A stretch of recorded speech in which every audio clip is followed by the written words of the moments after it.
नमस्कार दोस्तों। मैं अक्सर मुझसे पेशेंट पूछते हैं कि क्या जो डायबिटिक मरीज हैं, मैं उनकी बात कर रहा हूँ, कि क्या वो शकरकंदी खा सकते हैं? क्योंकि उन सबको कहा गया कि आलू तो आप परहेज करो, लेकिन एक डायबिटिक मरीज की सोचो कि अगर वो खाने पीने में इतना परहेज करेगा, ना कोई टेस्टी चीज़ खाएगा, ना फ्राइड खाएगा, ना शुगर लेगा और साथ में आलू भी नहीं खाएगा जो हमारे इंडियंस की स्टेपल डाइट है, तो वो क्या करेगा? तो मैंने सोचा मैं शकरकंदी पे वीडियो बनाऊं कि आपको बताऊं कि शकरकंदी आप डायबिटीज़ में खा सकते हैं। शकरकंदी को अंग्रेजी में स्वीट पोटैटो भी कहते हैं, लेकिन शकरकंदी खाने के लिए आपको इसको मॉडरेशन में खाना होता है और सही तरीके से खाना होता है, और ये रूटीन पोटैटो आलू से खाने से बेटर अल्टरनेटिव है। शकरकंदी का ग्लाइसेमिक इंडेक्स जो होता है वो 40 to 60 के बीच में होता है, यानी कि लो टू मीडियम होता है। अब ग्लाइसेमिक इंडेक्स होता क्या है, इस पर मैं कई बार बात कर चुका हूँ, एक बार दोबारा बता देता हूँ। मान लीजिए आपने ग्लूकोज को पिया, बाद में आपने अपने शुगर लेवल देखा, वो एक सर्टेन अमाउंट बढ़ेगा। अगर उसके मुकाबले में आपने शकरकंदी खाई और उसके बाद अपना ग्लूकोज लेवल बढ़ते हुए देखा, तो वो कितना बढ़ा। अगर ग्लूकोज लेने के बाद वो 100% बढ़ा, तो शकरकंदी खाने के बाद वो 40 to 60% बढ़ेगा। ये बेसिकली मोटी मोटी डेफिनेशन ग्लाइसेमिक इंडेक्स की होती है।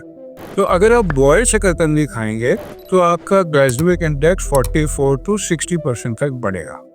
लेकिन अगर आप इसको रोस्ट करके खाएंगे, बेक करके खाएंगे, टेस्टी तो ज़्यादा हो जाएगा, लेकिन तब ग्लाइसेमिक इंडेक्स बढ़ जाएगा, 70 से 90% बढ़ जाएगा।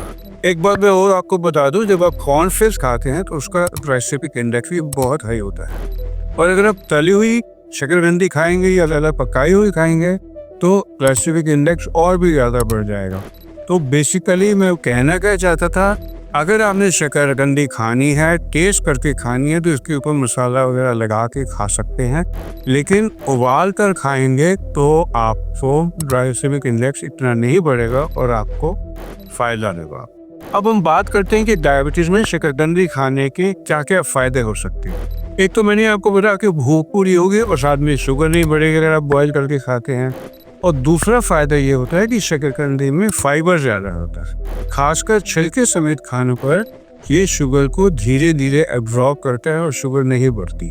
जैसे मैं पहले आपको बता चुका हूँ कि सफ़ेद आलू के मुकाबले में, पोटैटो के मुकाबले में इसका ग्लाइसेमिक इंडेक्स बहुत कम होता है, हार्डली 30% कम हो जाता है।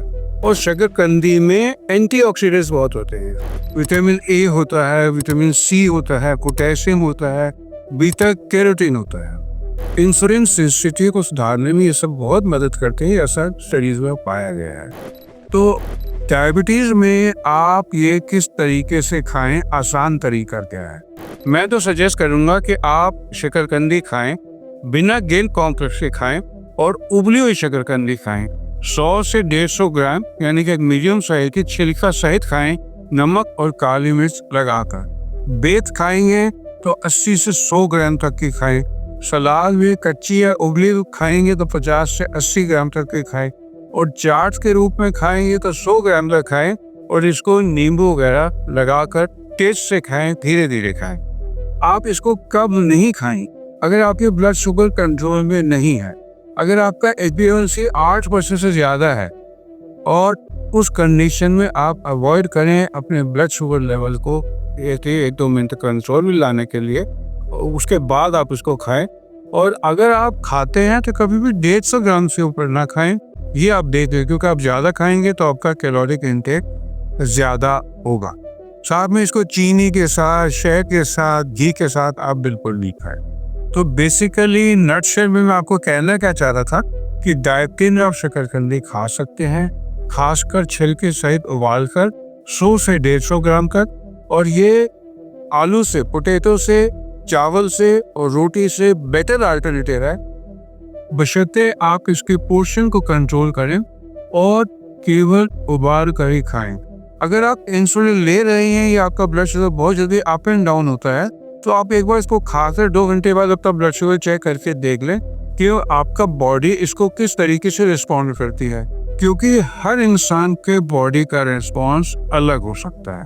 तो आप बेशक बिना गिनती के आप बेशक शकरकंदी को खा सकते हैं, बशर्ते आप इसको लिमिटेड अमाउंट में खाएं और इसको कुक करने का तरीका सही रखें। आप सबका मेरे साथ जुड़ने के लिए धन्यवाद। अगर आपको इस तरह की जानकारी हेल्पफुल लगती है तो मेरे चैनल को सब्सक्राइब कर लें और मेरे इस वीडियो को लाइक कर लें अगर आपको इससे सीखने को कुछ मिला। Thank you.